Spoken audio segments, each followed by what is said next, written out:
this variation was made with love. It is very special, very short, very quick, but very special. A few things to be aware of as you're practicing this. You need to be in the lower half of the bow, as Sevcik is suggesting in the book. So pay attention to that, that's really important. And you need to also be aware of dynamic changes, because it's not going to be always in the lower half of the bow. He does make a shift into the middle when you have to repeat the main theme towards the end of the variation.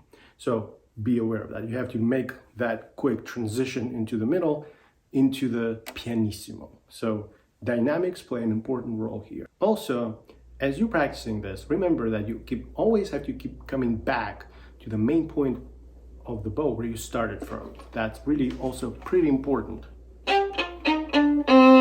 So that quarter note will have to take you back to where you started from.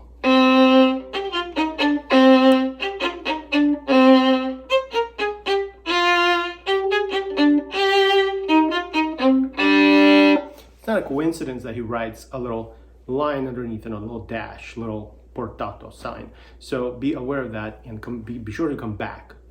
That will be really important. Otherwise, you're gonna run out of bow and that will be impossible to play.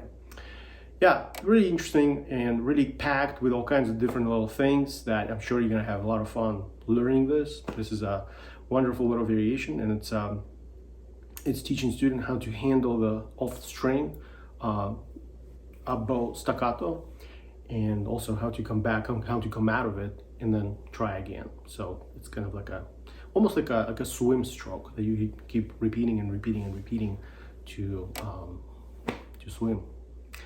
So if you enjoyed this video, I would expect you to subscribe to my channel and give it a thumbs up. Also, if you can visit my website, I would appreciate it too. There's more information about the lessons I teach online. Thanks for watching.